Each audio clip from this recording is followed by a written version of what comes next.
ಡೆಲ್ಲಿಗೆ ಹೋಗಿದ್ದ ಪಾಟೀಲ್ ಮತ್ತೆ ಬೆಂಗಳೂರಿಗೆ ಬರುತ್ತಾನೆ. ಬಂದು ಕಾರಿನಲ್ಲಿ ಕುಳಿತುಕೊಳ್ಳುವಾಗ ಪೇಪರ್ ಅನ್ನ ನೋಡುತ್ತಾನೆ. ಪೇಪರ್‌ನಲ್ಲಿ ಡಾಕ್ಟರ್ ಸಂಜಯ್ ಬಿಡುಗಡೆಯಾಗಿದೆ ಎಂದು ಬರೆದಿರುತ್ತಾನೆ. ಅಲ್ಲಿ ಸೀನ್ ಕಟ್ ಆಗುತ್ತೆ. ಮತ್ತೆ ಸೀನ್ ಇದ್ದಿದ್ದು ಜಿ.ಡಿ. ಪಾಟೀಲ್ ಮನೆ ತೋರಿಸುತ್ತಾರೆ. ಈಗ ಜಿ.ಡಿ. ಪಾಟೀಲ್‌ನ ಕಡೆಯವರು ಇಬ್ಬರು ಸೇರಿ ಆ ಸೋತಿರುವ ವಕೀಲನನ್ನ ಹೊಡೆಯುತ್ತಿರ್ತಾರೆ. ಹಾಗೆ ಜಿ.ಡಿ. ಪಾಟೀಲ್ ಇದ್ದವನು, ನೀನು ಸೋತ ಮೇಲೆ ಸತ್ತ ಹಾಗೆ. ಇನ್ನು ಮೇಲೆ ನೀನು ಯಾವ ಕೋರ್ಟ್‌ನಲ್ಲೂ ಕೂಡ ವಾದ ಮಾಡಬಾರದು. ಇನ್ನು ಮುಂದೆ ನಿನ್ನ ವಕೀಲ ಲೈಸೆನ್ಸ್ ಅನ್ನ ಕ್ಯಾನ್ಸಲ್ ಮಾಡುತ್ತೇನೆ ಎಂದು ಹೇಳುತ್ತಾನೆ. ಹಾಗೆ ಇಲ್ಲಿಂದ ನೀನು ಹೋಗಿಬಿಡು ಎಂದು ಅವನನ್ನು ಇನ್ನಷ್ಟು ಹೊಡೆಯುತ್ತಾರೆ. ಈಗ ಲಕ್ಷ್ಮೀಪತಿ ಇದ್ದವನು ಅಲ್ಲೇ ಇರುತ್ತಾನೆ. ಆ ಲಾಯರ್‌ನನ್ನ ಏನೋ ಹೊರಗೆ ಹಾಕಿದೆ. ಅಕಸ್ಮಾತ್ತಾಗಿ ನಾಳೆ ಅವನು ಬಂದು ಸಾಕ್ಷಿ ಹೇಳಿದರೆ ನಮ್ಮ ಕತೆ ಏನು ಎಂದು ಕೇಳುತ್ತಾನೆ. ಆವಾಗ ಪಾಟೀಲ್ ಇದ್ದವನು, ಏನೂ ಆಗದಂತೆ ನಾನು ನೋಡಿಕೊಳ್ಳುತ್ತೇನೆ ಎಂದು ಹೇಳುತ್ತಾನೆ. ಕಥೆಯಲ್ಲೇ ಮುಂದೆ ತೋರಿಸುತ್ತಾರೆ. ಈಗ ಜಿ.ಡಿ. ಪಾಟೀಲ್‌ಗೆ ಒಬ್ಬ ಮಗ ಇರುತ್ತಾನೆ. ಅವನ ಹೆಸರು ವಿಕ್ಕಿ ಇರುತ್ತೆ. ಅವನು ಒಂದು ಕಾಲೇಜಿನಲ್ಲಿ ಇರುತ್ತಾನೆ. ಹಾಗೆ ಆ ಕಾಲೇಜಿನಲ್ಲಿಯೇ ರವಿಯ ತಂಗಿ ಉಷಾಳು ಕೂಡ ಇರುತ್ತಾಳೆ. ವಿಕ್ಕಿ ಇದ್ದವನು ಡ್ಯಾನ್ಸರ್ ಆಗಿ ಇರುತ್ತಾನೆ. ಈಗ ವಿಕ್ಕಿ ಇದ್ದವನು ಕ್ಲಾಸ್ ರೂಮಿನಲ್ಲಿ ಇಂದು ಅನ್ನುವ ಹುಡುಗಿಯ ಜೊತೆ ಇರುತ್ತಾನೆ.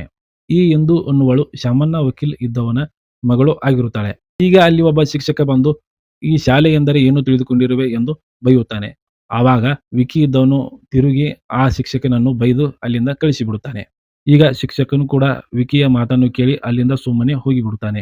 ಮುಂದೆ ತೋರಿಸುತ್ತಾರೆ. ಸುನಿತಾಳ ಮನೆಗೆ ರವಿ ಇದ್ದವನು ಬರುತ್ತಾನೆ. ಬಂದು ಅಲ್ಲಿಯೇ ಸ್ವಲ್ಪ ಕುಳಿತುಕೊಳ್ಳುವಾಗ ಅವನಿಗೆ ಪಿಯಾನೋ ಕಾಣುತ್ತೆ. ಹೋಗಿ ಪಿಯಾನೋವನ್ನ ಬಾರಿಸಲು ಶುರು ಮಾಡುತ್ತಾನೆ. ಆ ಪಿಯಾನೋ ಬಾರಿಸಿ ಮುಗಿಸುವಷ್ಟರಲ್ಲಿ ಅಲ್ಲಿಗೆ ಕೆಲವು ಜನರು ಬಂದಿರುತ್ತಾರೆ. ಎಲ್ಲರೂ ಕೂಡ ಪಿಯಾನೋ ಶಬ್ದಕ್ಕೆ ತಲೆದೂಗಿ ಪಿಯಾನೋವನ್ನ ಚೆನ್ನಾಗಿ ಬಾರಿಸುತ್ತೀರಿ ಎಂದು ಅವನಿಗೆ ಚಪ್ಪಾಳೆಯನ್ನು ತಟ್ಟುತ್ತಾರೆ. ಈಗ ಡಾಕ್ಟರ್ ಸಂಜಯ್ ಇದ್ದವನು, ಕೇವಲ ಮ್ಯೂಸಿಕ್ ಅಷ್ಟರೇ ಇದ್ದರೆ ಸಾಲದು, ಹಾಡನ್ನು ಕೂಡ ಇಲ್ಲಿ ಹಾಡು ಎಂದು ಹೇಳುತ್ತಾನೆ. ಈಗ ರವಿ ಇದ್ದವನು, ಸೋಲೆ ಇಲ್ಲ ನಿನ್ನ ಹಾಡು ಹಾಡುವಾಗ ಎನ್ನುವ ಹಾಡನ್ನು ಇಲ್ಲಿ ಹಾಡುತ್ತಾನೆ. ಈಗ ಹಾಡು ಮುಗಿದ ಮೇಲೆ ಡಾಕ್ಟರ್ ಇದ್ದವರು, ನಿಮಗೆ ಫೀಸ್ ಅಂದರೆ ಕೇಸ್‌ನಲ್ಲಿ ಪಾರು ಮಾಡಿದ್ದಕ್ಕೆ ಫೀಸ್ ಏನು ಕೊಡಬೇಕು ಎಂದು ಕೇಳುತ್ತಾನೆ. ಅವಾಗ ರವಿ ಇದ್ದವನು, ನನಗೆ ಏನು ಬೇಡ, ಈ ಪಿಯಾನೋವನ್ನ ಕೊಡಿ ಸಾಕು ಎಂದು, ಈ ಪಿಯಾನೋ ಕೊಡುವ ಅಧಿಕಾರ ಇರುವುದು ಸುನಿತಾಳಿಗೆ ಎಂದು ಡಾಕ್ಟರ್ ಸಂಜಯ್ ಇದ್ದವನು ಹೇಳುತ್ತಾನೆ. ಈಗ ರವಿ ಇದ್ದವನು, ನಾನು ಅವಳನ್ನೇ ಕೇಳಿದ್ದೇನೆ ಎಂದು ಹೇಳುತ್ತಾನೆ. ಹಾಗೆ ಈಗ ಸುನಿತಾಳು ಪಿಯಾನೋವನ್ನ ರವಿಗೆ ಕೊಡುತ್ತಾಳೆ. ಮುಂದಿನ ದೃಶ್ಯದಲ್ಲಿ ಒಂದು ಹೋಟೆಲ್‌ನಲ್ಲಿ ರವಿ ಮತ್ತು ಸುನಿತಾ ಇಬ್ಬರು ಕುಳಿತಿರುತ್ತಾರೆ. ಅಲ್ಲಿಗೆ ವಿಕ್ಕಿ ತನ್ನ ಸ್ನೇಹಿತರೊಂದಿಗೆ ಬರುತ್ತಾನೆ.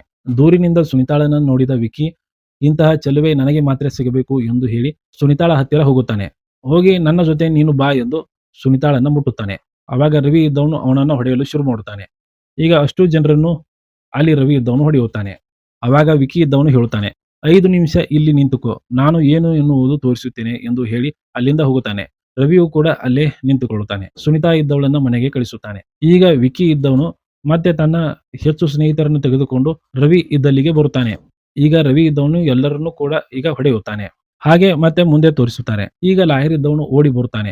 ಬಂದು ಜಿ.ಡಿ. ಪಾಟೀಲ್‌ಗೆ ಫೋನ್ ಮಾಡುತ್ತಾನೆ. ಫೋನ್ ಮಾಡಿ, ನಾವು ಕೇಸನ್ನ ಸೋತಿದ್ದೇವೆ, ನಾವು ಕೇಸ್ ಸೋಲಲು ಕಾರಣ ಆ ರವಿನೇ ಎಂದು ಹೇಳುತ್ತಾನೆ. ಅವಾಗ ಪಾಟೀಲ್ ಇದ್ದವನು ಇನ್ನಷ್ಟು ಕೋಪಗೊಳ್ಳುತ್ತಾನೆ. ಅಲ್ಲಿಯೇ ಲಕ್ಷ್ಮೀಪತಿ ಕೂಡ ಇರುತ್ತಾನೆ. ಹೀಗೆ ಸೋತಿರುವುದರಿಂದ ಪಾಟೀಲ್ ಇದ್ದವನು ಒಂದು ಪ್ಲಾನ್ ಅನ್ನ ಮಾಡುತ್ತಾನೆ.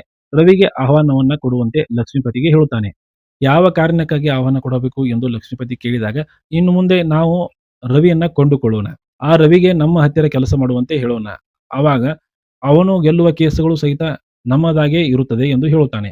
ಅದಕ್ಕೆ ಈಗ ರವಿಗೂ ಕೂಡ ಆಹ್ವಾನವನ್ನ ಕೊಡುತ್ತಾರೆ.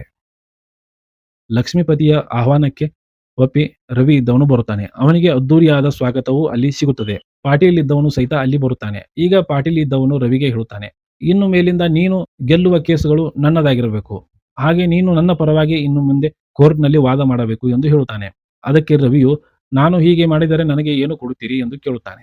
ಆವಾಗ ಪಾಟೀಲ್ ಇದ್ದವನು, ನೀನು ಏನಾದರೂ ಬೇಡು, ನಾವು ಕೊಡಲು ತಯಾರಿದ್ದೇವೆ ಎಂದು ಹೇಳುತ್ತಾನೆ. ರವಿ ಇದ್ದವನು ಪಾಟೀಲ್‌ಗೆ ಹೇಳುತ್ತಾನೆ, ನನಗೆ ನಿನ್ನ ಸಾವು ಬೇಕು, ನೀನು ನೇಣುಗಂಬಲ್ಲಿ ನೇತಾಡುವುದನ್ನು ನಾನು ನೋಡಬೇಕು ಎಂದು ಹೇಳುತ್ತಾನೆ.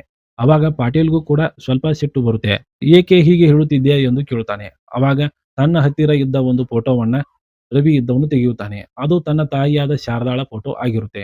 ಆ ಫೋಟೋವನ್ನ ನೋಡಿ ಪಾಟೀಲ್‌ಗೂ ಕೂಡ ಸ್ವಲ್ಪ ಆಶ್ಚರ್ಯ ಆಗುತ್ತದೆ. ನೀನು ಯಾರು ಎಂದು ಕೇಳುತ್ತಾನೆ. ಅವಾಗ ರವಿ ಇದ್ದವನು ಚಿಕ್ಕವರಿದ್ದಾಗ ನಡೆದ ವಿಷಯವನ್ನ ಹೇಳುತ್ತಾನೆ. ನನ್ನ ತಂದೆ ತಾಯಿಯ ಸಾವಿಗೆ ಕಾರಣನಾದವನು ನೀನು. ಈಗ ನಾನು ಲಾಯರ್ ಆಗಿ ನಿನ್ನ ಸರ್ವನಾಶ ಮಾಡಲು ಬಂದಿದ್ದೇನೆ ಎಂದು ಹೇಳುತ್ತಾನೆ. ಇಷ್ಟು ವರ್ಷದವರೆಗೂ ನೀನು ಅನ್ಯಾಯವನ್ನ ಮಾಡಿಕೊಂಡು ಇದ್ದೆ. ಇನ್ನು ಮುಂದೆ ಅನ್ಯಾಯದ ಕತೆ ಮುಗಿದಿದೆ ಎಂದು ಹೇಳುತ್ತಾನೆ. ಅವಾಗ ಪಾಟೀಲ್ ಇದ್ದವನು, ಯಾರು ಗೆಲ್ಲುತ್ತಾರೆ ನೋಡೋಣ ಎಂದು ಹೇಳುತ್ತಾನೆ. ಈಗ ಅಲ್ಲಿಂದ ರವಿ ಇದ್ದವನು ಹೋಗುತ್ತಾನೆ. ರವಿ ಇದ್ದವನು ವಿಕಿಯನ್ನ ಹೊಡೆದಿದ್ದಕ್ಕೆ ಈಗ ಕಾಲೇಜಿನಲ್ಲಿ ವಿಕಿ ಇದ್ದವನು ರವಿಯ ತಂಗಿ ಉಷಾಳಿಗೆ ರೋಸನ್ನ ಕೊಟ್ಟು ಕೆಲವು ಮೆಚ್ಚುಗೆ ಮಾತುಗಳನ್ನ ಹೇಳುತ್ತಾನೆ.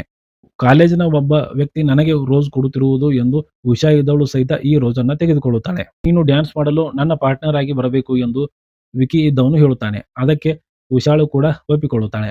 ಹಾಗೆ ಅಲ್ಲಿಂದ ಉಷಾ ಹೋದ ಮೇಲೆ ಅವಾಗ ಗೆಳೆಯರು ಕೇಳುತ್ತಾರೆ, ಇಲ್ಲಿವರೆಗೂ ಇಂದು ಜೊತೆ ಇದ್ದೆ, ಈಗ ಅವಳನ್ನು ಏನು ಮಾಡುವೆ ಎಂದು. ಅವಾಗ ವಿಕಿ ಇದ್ದವನು ಹೇಳುತ್ತಾನೆ, ಇಂದುಳನ್ನ ಬಿಟ್ಟು ಇನ್ನು ಮುಂದೆ ನಾನು ಉಷಾಳ ಬೆನ್ನು ಹತ್ತುತ್ತೇನೆ ಎಂದು ಹೇಳುತ್ತಾನೆ. ಈಗ ರವಿಗೆ ಪಾಠ ಕಲಿಸಬೇಕಾದರೆ ಈ ಉಷಾಳನ್ನ ನಮ್ಮ ಮಾತಿನಂತೆ ನಡೆಸಬೇಕು ಎಂದು ತನ್ನ ಗೆಳೆಯರ ಮುಂದೆ ಹೇಳುತ್ತಾನೆ. ಈಗ ಮುಂದಿನ ದೃಶ್ಯದಲ್ಲಿ ತೋರಿಸುತ್ತಾರೆ. ರವಿ ಇದ್ದವನು ತನ್ನ ಮನೆಯಲ್ಲಿ ಪಿಯಾನೋವನ್ನ ಬಾರಿಸುತ್ತಾ ಕುಳಿತಿರುತ್ತಾನೆ. ಅಲ್ಲಿಗೆ ಡಾಕ್ಟರ್ ಸಂಜಯ್ ಮತ್ತು ಅವನ ತಂಗಿ ಸುನಿತಾ ಇದ್ದವರು ಬರುತ್ತಾರೆ. ಈಗ ಡಾಕ್ಟರ್ ಸಂಜಯ್ ಇದ್ದವನು ಹೇಳುತ್ತಾನೆ, ಸೋಲೆ ಇಲ್ಲ ನಿನ್ನ ಹಾಡು ಹಾಡುವಾಗ ಎನ್ನುವ ಹಾಡು ಯಾರು ಕಲಿತಿದ್ದು? ಯಾವಾಗಲೂ ಸಹಿತ ಇದನ್ನೇ ಬಾರಿಸುತ್ತಾ ಇರುತ್ತೀರಿ ಎಂದು ಕೇಳುತ್ತಾನೆ. ಚಿಕ್ಕವರಿದ್ದಾಗ ನನ್ನ ತಾಯಿ ಕಲಿಸಿದ್ದು ಎಂದು ಆ ಒಂದು ತಾಯಿಯ ಫೋಟೋವನ್ನ ತೋರಿಸುತ್ತಾನೆ. ತಾಯಿಯ ಫೋಟೋವನ್ನ ನೋಡಿದ ಡಾಕ್ಟರ್ ಸಂಜಯ್ ಇದ್ದವನು ಇವರನ್ನು ನಾನು ಒಂದು ಆಸ್ಪತ್ರೆಯಲ್ಲಿ ನೋಡಿದ್ದೇನೆ ಎಂದು ಹೇಳುತ್ತಾನೆ. ಅವಾಗ ರವಿಗೂ ಕೂಡ ಶಾಕ್ ಆಗುತ್ತೆ. ಯಾವ ಆಸ್ಪತ್ರೆಯಲ್ಲಿ ನೋಡಿದ್ದೀರಾ ಎಂದು ಕೇಳುತ್ತಾನೆ. ಒಬ್ಬ ಡಾಕ್ಟರ್ನ ಭೇಟಿಯಾಗುವ ಸಲುವಾಗಿ ನಾನು ಒಂದು ಆಸ್ಪತ್ರೆಗೆ ಹೋಗಿದ್ದೆ. ಅದು ಮಾನಸಿಕ ಆಸ್ಪತ್ರೆ ಆಗಿತ್ತು. ಅಲ್ಲಿ ಈ ತಾಯಿಯನ್ನ ನೋಡಿದ್ದೆ ಎಂದು ಹೇಳುತ್ತಾನೆ. ತನ್ನ ತಾಯಿ ಸಿಗುತ್ತಾಳೆ ಎಂದು ರವಿಗೂ ಕೂಡ ಸ್ವಲ್ಪ ಖುಷಿಯಾಗುತ್ತೆ. ಈಗ ಎಲ್ಲರೂ ಸೇರಿ ಆಸ್ಪತ್ರೆಗೆ ಬರುತ್ತಾರೆ. ಹಾಗೆ ತಾಯಿಯೂ ಸಹಿತ ಅಲ್ಲಿಗೆ ಬರುತ್ತಾಳೆ. ತಾಯಿ ಇದ್ದವಳು ಮಾನಸಿಕವಾಗಿ ಅಸ್ವಸ್ಥಳಾಗಿರುತ್ತಾಳೆ. ಇನ್ನೂ ಕೂಡ 15 ವರ್ಷದ ಹಿಂದೆ ನಡೆದಿದ್ದ ವಿಚಾರವನ್ನ ತಾಯಿ ಈಗ ತನ್ನ ತಲೆಯಲ್ಲಿ ಇಟ್ಟುಕೊಂಡಿರುತ್ತಾಳೆ. ಕೇಸ್ ನಡೀತಾ ಇದೆ, ನನ್ನ ಪತಿ ಜೀವಂತವಾಗಿ ಇರುತ್ತಾರೆ ಎಂದು ಹೇಳುತ್ತಿರುತ್ತಾಳೆ. ಇದನ್ನು ನೋಡಿ ಉಷಾಗೆ ದುಃಖ ತಡೆಯಲು ಆಗುವುದಿಲ್ಲ. ಡಾಕ್ಟರ್ ಸಂಜಯ್ ಇದ್ದವನು ಅಲ್ಲಿಂದ ಉಷಾಳನ್ನ ಕರೆದುಕೊಂಡು ಹೋಗುತ್ತಾನೆ. ಈಗ ಶಾರದಾ ಇದ್ದವಳು ಹೇಳುತ್ತಾಳೆ, ನಾವು ಕೇಸನ್ನ ಗೆಲ್ತೀವಿ ಅಲ್ಲವೇ ಎಂದು ರವಿಯನ್ನ ಕೇಳುತ್ತಾಳೆ. ಈಗ ರವಿ ಇದ್ದವನು ನಾವು ಕೇಸನ್ನ ಗೆದ್ದೇ ಗೆಲ್ತೀವಿ ಎಂದು ಹೇಳುತ್ತಾನೆ. ಈಗ ತಾಯಿಗೆ ಖುಷಿಯಾಗುತ್ತೆ. ಅಲ್ಲಿಂದ ಹೋಗುತ್ತಾಳೆ. ರವಿಗೆ ಆ ಪಾಟೀಲ್ ಮೇಲೆ ಕೋಪ ಬರುತ್ತೆ. ಇನ್ನು ಆ ಪಾಟೀಲ್ ನನ್ನ ಕೊಲ್ಲುತ್ತೇನೆ ಎಂದು ಅಲ್ಲಿಂದ ಹೊರಡಲು ಶುರು ಮಾಡುತ್ತಾನೆ. ಅವಾಗ ಸುನಿತಾ ಇದ್ದವಳು ಇವನನ್ನ ತಡೆಯುತ್ತಾಳೆ. ನೀನು ಹೋಗಿ ಪಾಟೀಲ್ನನ್ನ ಕೊಂದರೆ ನೀನು ಜೈಲಿಗೆ ಹೋಗುವೆ. ಇವತ್ತು ಅಥವಾ ನಾಳೆ ಮಕ್ಕಳ ಮುಖ ನೋಡಬೇಕೆಂದು ತಾಯಿ ಕುಂತಿರುತ್ತಾಳೆ. ಅವಳಿಗೆ ನೀನು ಜೈಲಿನಲ್ಲಿ ಮುಖ ತೋರಿಸುತ್ತೀಯಾ ಎಂದು ಕೇಳುತ್ತಾಳೆ. ಅವಾಗ ಈ ಮಾತಿಗೆ ತಲೆ ಕೊಟ್ಟು ರವಿ ಇದ್ದವನು ತಾಯಿಯನ್ನ ಕರೆದುಕೊಂಡು ಮನೆಗೆ ಬರುತ್ತಾನೆ. ರವಿ ಮತ್ತು ಸುನಿತಾ ಇದ್ದವರು ತಾಯಿಯನ್ನ ಕರೆದುಕೊಂಡು ಮನೆಗೆ ಬರುವಷ್ಟರಲ್ಲಿ ಉಷಾ ಇದ್ದವಳು ವಿಕಿಯ ಜೊತೆ ಫೋನಿನಲ್ಲಿ ಮಾತಾಡುತ್ತಿರುತ್ತಾಳೆ. ಇಲ್ಲಿಗೆ ಸೀನ್ ಮತ್ತೆ ಕಟ್ ಆಗುತ್ತೆ. ಈಗ ಮರುದಿನ ಬೆಳಗ್ಗೆ ತೋರಿಸುತ್ತಾರೆ. ಪಾಟೀಲ್ ಇದ್ದವನು ಕೆಲವು ಜನರೊಂದಿಗೆ ಹಾಗೂ ಪೊಲೀಸರೊಂದಿಗೆ ಒಂದು ಸ್ಥಳಕ್ಕೆ ಬರುತ್ತಾರೆ. ಅಲ್ಲಿ ಬಡವರು ಹೆಚ್ಚಾಗಿ ಇರುತ್ತಾರೆ. ಹಾಗೆ ಕೋರ್ಟ್ನಿಂದ ಕೂಡ ಒಂದು ಆರ್ಡರ್ ಅನ್ನ ತಂದಿರುತ್ತಾನೆ. ಈ ಗುಡಿಸಲುಗಳನ್ನ ನೆಲಸಮ ಮಾಡಬೇಕು ಹಾಗೂ ಈ ಜಾಗವನ್ನ ನಾವು ತೆಗೆದುಕೊಂಡಿದ್ದೇವೆ ಎಂದು ಆ ಒಂದು ಆರ್ಡರ್ ನಲ್ಲಿ ಇರುತ್ತೆ. ಇಂದಿನಿಂದ 3 ದಿನಗಳ ಕಾಲ ಕೋರ್ಟ್ ರಜೆ ಇರುತ್ತೆ. ಇಲ್ಲದಿದ್ದರೆ ನಿಮ್ಮ ಲಾಯರ್ ಇದ್ದವನು ಅಂದರೆ ರವಿ ಇದ್ದವನು ಸ್ಟೇ ಆರ್ಡರ್ ಆದರೂ ತರಬಹುದಾಗಿತ್ತು ಎಂದು ಹೇಳುತ್ತಾನೆ. ಈಗ ರವಿಯು ಕೂಡ ಅಲ್ಲೇ ಇರುತ್ತಾನೆ. ರವಿ ಇದ್ದವನು ಚಿಕ್ಕ ಹುಡುಗನಿಗೆ ಹೇಳುತ್ತಾನೆ, ಈ ಒಂದು ಚೀಟಿಯನ್ನ ಕೊಟ್ಟು ನಿನ್ನ ಗುಡಿಸಲನ್ನು ಕೆಡವಲು ಬಂದಿದ್ದಾನೆ. ಅವನಿಗೆ ಸರಿಯಾಗಿ ಉತ್ತರವನ್ನ ಹೇಳಿ ಬಾ ಎಂದು ಹೇಳುತ್ತಾನೆ. ಈಗ ಆ ಚೀಟಿಯನ್ನು ತೆಗೆದುಕೊಂಡು ಪಾಟೀಲ್ನ ಹತ್ತಿರ ಕೊಡುತ್ತಾನೆ. ಆ ಒಂದು ಚೀಟಿಯಲ್ಲಿ ಪಾಟೀಲ್ ತಂದಿದ್ದ ಒಂದು ಆರ್ಡರ್‌ಗೆ ಸ್ಟೇ ಆರ್ಡರ್ ಅದು ಆಗಿರುತ್ತೆ. ರವಿ ಇದ್ದವನು ನೀನು ಈ ರೀತಿ ಮಾಡುತ್ತೀಯಾ ಎಂದು ಮೊದಲೇ ತಿಳಿದಿತ್ತು. ಅದಕ್ಕಾಗಿ ನಿನ್ನೆ ಸಾಯಂಕಾಲನೇ ಈ ಒಂದು ಸ್ಟೇ ಆರ್ಡರ್‌ನ ತಂದಿದ್ದೆ ಎಂದು ಪಾಟೀಲ್‌ಗೆ ಹೇಳುತ್ತಾನೆ. ಈಗ ಚಿಕ್ಕ ಹುಡುಗನು ಒಂದು ಶಬ್ದವನ್ನು ಮಾತಾಡಿದಾಗ ಎಲ್ಲರೂ ಅಲ್ಲಿದ್ದ ಜನರು ನಗಲು ಶುರು ಮಾಡುತ್ತಾರೆ. ಈಗ ಪಾಟೀಲ್ ಮತ್ತು ಅವನ ಕಡೆಯವರು ಆ ಅಪಮಾನವನ್ನ ತಡೆಯಲಾರದೆ ಅಲ್ಲಿಂದ ಕಾರನ್ನ ಹತ್ತಿ ಹೋಗುತ್ತಾರೆ. ರವಿ ಇದ್ದವನು ಒಂದು ಫೋನ್ ಬೂತ್‌ನಲ್ಲಿ ಮಾತನಾಡುತ್ತಾ ಇರುತ್ತಾನೆ. ಅಲ್ಲಿಗೆ ವಿಕಿ ಕಡೆಯ ಜನರು ಹಾಗೂ ವಿಕಿ ಇದ್ದವರು ಬರುತ್ತಾರೆ. ಅವರಿಗೆ ರವಿಯ ಮೇಲೆ ಕೋಪ ಇರುತ್ತೆ. ತನ್ನ ತಂದೆಯ ಜೊತೆ ಇರುವ ದ್ವೇಷ ಹಾಗೂ ತನ್ನನ್ನು ಹೊಡೆದಿದ್ದಾನೆ ಎಂಬುವ ದ್ವೇಷದೊಂದಿಗೆ ಬಂದು ಕೆಲವು ಜನರನ್ನ ತೆಗೆದುಕೊಂಡು ಈಗ ರವಿಯನ್ನ ಹೊಡೆಯುತ್ತಾನೆ. ಚೆನ್ನಾಗಿ ಹೊಡೆದ ಮೇಲೆ ಆ ಒಂದು ಆಸ್ಪತ್ರೆಯ ಮುಂದೆ ಇವನನ್ನು ಬೀಸಾಕಿ ಬನ್ನಿ ಎಂದು ಹೇಳುತ್ತಾನೆ. ಹಾಗೆ ಆಸ್ಪತ್ರೆಯಲ್ಲಿ ರವಿಯ ಚಿಕಿತ್ಸೆ ಕೂಡ ನಡೆಯುತ್ತಿರುತ್ತದೆ. ರವಿ ಇದ್ದವನು ಪ್ರಜ್ಞಾಹೀನನಾಗಿ ಆಸ್ಪತ್ರೆಯಲ್ಲಿ ಮಲಗಿರುತ್ತಾನೆ. ಸುನಿತಾ ಇದ್ದವಳು ಸಹಿತ ಅಲ್ಲೇ ಕುಳಿತಿರುತ್ತಾಳೆ. ಈಗ ಒಂದು ಹೂವಿನ ಬೊಕೆಯನ್ನು ತೆಗೆದುಕೊಂಡು ಪಾಟೀಲ್ ಕಡೆಯವನು ಬರುತ್ತಾನೆ. ಈ ಬೊಕೆಯನ್ನ ಪಾಟೀಲ್ ಕಡೆಯವರು ಕಳಿಸಿದ್ದಾರೆ ಎಂದು ಸುನಿತಾಳ ಕೈಯಲ್ಲಿ ಅದನ್ನು ಕೊಟ್ಟು ಹೋಗುತ್ತಾನೆ. ಈಗ ಸುನಿತಾ ಇದ್ದವಳು ಮಲಗಿಕೊಂಡಿರುತ್ತಾಳೆ. ಆವಾಗ ರವಿಗೆ ಎಚ್ಚರ ಆಗುತ್ತೆ. ಆ ಬೊಕೆಯನ್ನ ನೋಡುತ್ತಾನೆ. ಆ ಬೊಕ್ಕೆಯಲ್ಲಿ ಒಂದು ಪತ್ರವೂ ಸಹಿತ ಇರುತ್ತೆ. ಆ ಪತ್ರದಲ್ಲಿ ನನ್ನ ವಿಚಾರಕ್ಕೆ ಬರಬೇಡ ಎಂದು ಪಾಟೀಲ್ ಇದ್ದವನು ಬರೆದಿರುತ್ತಾನೆ. ಇದನ್ನು ನೋಡಿ ಕೋಪಗೊಂಡ ರವಿ ಇದ್ದವನು ಪಾಟೀಲ್ ಮಾಡುತ್ತಿದ್ದ ಪಾರ್ಟಿಗೆ ಹೋಗಿ ಎಲ್ಲರನ್ನು ಹೊಡೆದು ಬರುತ್ತಾನೆ. ರವಿ ಇದ್ದವನು ಅಲ್ಲಿದ್ದ ಎಲ್ಲರನ್ನು ಹೊಡೆದ ಮೇಲೆ ಪಾಟೀಲ್‌ಗೆ ಇನ್ನಷ್ಟು ಕೋಪ ಬರುತ್ತೆ. ಅವಾಗ ತನ್ನ ಮಗನಾದ ವಿಕಿಗೆ ಹೇಳುತ್ತಾನೆ, ರವಿಯ ತಂಗಿಯಾದ ಉಷಾಳನ್ನ ನೀನು ಓಡಿಸಿಕೊಂಡು ಬಾ ಎಂದು.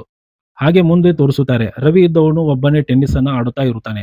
ಅಲ್ಲಿಗೆ ಪಾಟೀಲ್ ಇದ್ದವನು ಬರುತ್ತಾನೆ. ಬಂದು ಕೆಲವು ವಿಷಯಗಳನ್ನ ಹೇಳುತ್ತಾನೆ. ನೀನು ನನ್ನ ವಿರುದ್ಧ ಹೋರಾಡುತ್ತೀಯಾ ಎಂದು ಮಾಡಿದ್ದೆ. ಆದರೆ ನನ್ನ ಬೆನ್ನ ಹಿಂದೆ ಹೋಗಿ ನನ್ನ ಮಗನಿಗೆ ನಿನ್ನ ತಂಗಿಯನ್ನು ಬಿಟ್ಟು ಈ ರೀತಿಯಾಗಿ ನೀನು ನನ್ನ ಬೆನ್ನು ಹಿಂದೆ ಆಟವಾಡುತ್ತೀಯಾ ಎಂದು ಅಂದುಕೊಂಡಿರಲಿಲ್ಲ ಎಂದು ಹೇಳುತ್ತಾನೆ. ಹಾಗೆ ನೀನು ಗೆಲ್ಲಲು ನಿನ್ನ ತಂಗಿಯನ್ನು ಉಪಯೋಗಿಸುತ್ತಿರುವೆ ಎಂದು ಹೇಳುತ್ತಾನೆ. ಅಲ್ಲಿಂದ ಸೀನ್ ಕಟ್ ಆಗುತ್ತೆ. ಈಗ ರವಿ ಇದ್ದವನು ಮನೆಗೆ ಬಂದು ವಿಶಾಳನ್ನ ಬೈಯುತ್ತಾನೆ. ಆ ವಿಕಿ ಇದ್ದವನು ಸರಿಯಿಲ್ಲ ಎಂದು ಹೇಳುತ್ತಾನೆ. ಆವಾಗ ಉಷಾ ಇದ್ದವಳು ಸಹಿತ ರವಿಗೆ ಮಾತನಾಡುತ್ತಾಳೆ. ನೀನು ಯಾವಾಗಲೂ ಕುಡಿದುಕೊಂಡು ಇರುತ್ತೀಯ. ವಿಕಿ ಇದ್ದವನು ಎಂದೂ ಕೂಡ ಆ ರೀತಿ ಇರುವುದಿಲ್ಲ ಎಂದು ಹೇಳುತ್ತಾನೆ. ಈಗ ರವಿ ಇದ್ದವನು ವಿಕಿಯನ್ನ ಬೈಯುತ್ತಿದ್ದಾಗ ಉಷಾಳಿಗೆ ಕೋಪ ಬರುತ್ತಿರುತ್ತೆ. ಹಾಗೆ ಒಂದು ಏಟು ಹೊಡೆದ ಮೇಲೆ ಉಷಾ ಇದ್ದವಳು ಅಲ್ಲಿಂದ ಹೋಗಿಬಿಡುತ್ತಾಳೆ. ಈಗ ಸ್ವಲ್ಪ ರವಿಗೂ ಕೂಡ ದುಃಖ ಆಗುತ್ತದೆ. ಈಗ ಮತ್ತೆ ರವಿಗೆ ವಿಕಿಯ ಮೇಲೆ ಕೋಪ ಬರುತ್ತದೆ. ಹೋಗಿ ಮತ್ತೆ ವಿಕಿಯನ್ನ ಹೊಡೆಯುತ್ತಾನೆ. ಇನ್ನೊಮ್ಮೆ ನನ್ನ ತಂಗಿಯ ವಿಷಯಕ್ಕೆ ಬಂದರೆ ನಿನ್ನನ್ನು ಜೀವ ಸಹಿತ ಬಿಡುವುದಿಲ್ಲ ಎಂದು ಹೇಳುತ್ತಾನೆ.